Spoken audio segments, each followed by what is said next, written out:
Arsim, përshëndetje, si është gjendja në speciale, tash kur gjykimi ka arritur në një pikë these me përfundimin e dëgjimit të dëshmitarëve?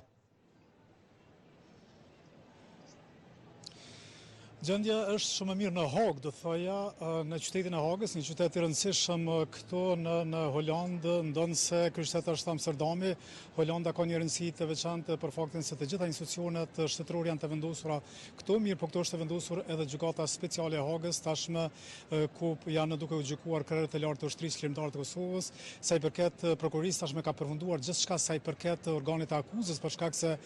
dje kanë përfunduar të gjitha dëshmitë dhe të gjithë dëshmitarët të cilët ka pasur prokuria për të munduar që të paraqes fajësinë e të akuzuarve pra krerëve të lartë të ushtrisë qlirimtare të Kosovës. Tash ka mbetë çështja tek pala mbrojtëse dhe ata do të paraqesin kundër argumentet e tyre dhe argumentet e tyre për të vërtetuar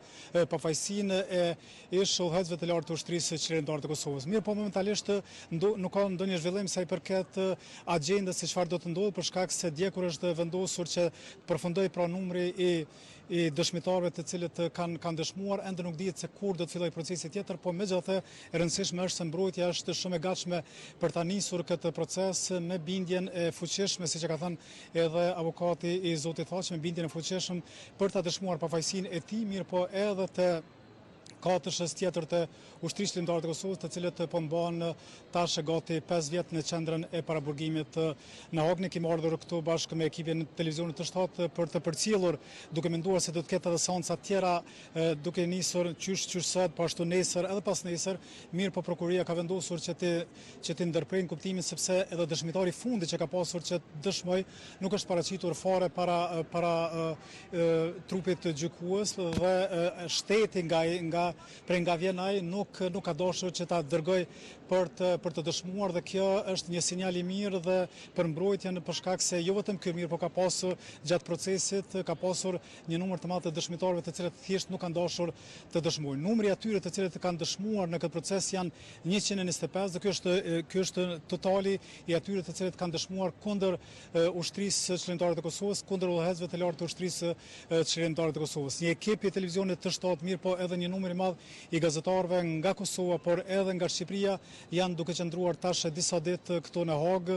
Sigurisht, siç duket, Aurorë, prokuria speciale nuk e ka mirëpritur prezencën kaq të madhe të gazetarëve, për shkak se ka refuzuar shumë kërkesa të gazetarëve nga Kosova, të cilët pra qoftë në mënyrë individuale apo edhe në mënyrë grupore kanë bërë kërkesë për të intervistuar qoftë kryetarin e gjykatës pra speciale, qoftë kryeprokurorën, qoftë avokatin e popullit. Mirë, po të gjitha përgjigjet që janë kthyer negative, madje çka është interesante me përmend Aurorë se arsyeja është e njëjta për secilën kërkesë që kemi pasur. Pra qoftë për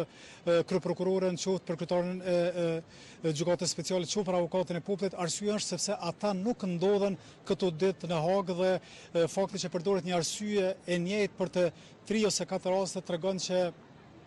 pra ata të cilët e udhëheqin këto institucionet e drejtësisë të Kosovës në Hagë janë duke dashur që të mos përballen shumë me gazetarët kosovar, aq më tepër kur gjatë këtij procesi gjyqësor janë përballur me kritika të shumta, duke nisur në këtë rast edhe nga mbrojtja të akuzuar, për shkak se vazhdimisht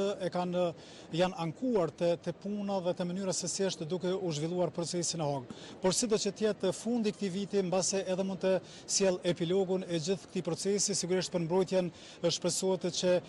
epilogu të jetë lirues për